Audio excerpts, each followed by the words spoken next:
اسرائیل کی defence forces I D F نے X پر اپنی پوسٹ میں لکھا، یحییٰ سنوار کو ختم کر دیا گیا۔ ایلیمینیٹڈ یحییٰ سنوار۔ آئی ڈی ایف نے اپنے بیان میں کہا ہے کہ غزہ کے جنوب میں ایک آپریشن میں یحییٰ سنوار کو مار دیا گیا ہے۔ آئی ڈی ایف کا کہنا ہے کہ وہ 1 سال سے یحییٰ سنوار کا پیچھا کر رہے تھے۔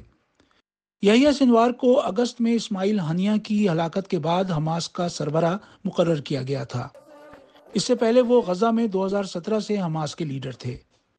اسرائیل کا الزام ہے کہ یحییٰ سنوار گزشتہ برس 7 اکتوبر کے حملے کے ماسٹر مائنڈ تھے۔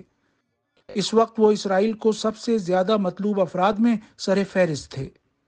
یحییٰ سنوار سن 1962 میں جنوبی غزہ کے خان یونس ریفیوجی کیمپ میں پیدا ہوئے تھے۔ انہوں نے اپنی زندگی کا زیادہ عرصہ اسرائیلی جیلوں میں گزارا۔ 1980 میں جب وہ تیسری مرتبہ گرفتار ہوئے تو انہیں 4 مرتبہ عمر قید کی سزا سنائی گئی۔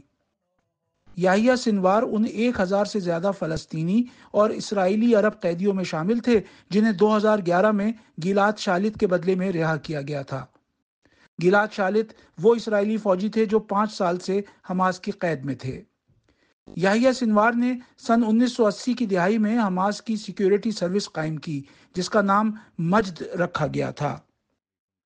1 سال سے زیادہ عرصے سے جاری جنگ کے دوران اسرائیل اسماعیل ہانیہ اور حسن نصر اللہ سمیت اب تک حماس اور حزب اللہ کے کئی اہم رہنماؤں کو قتل کر چکا ہے۔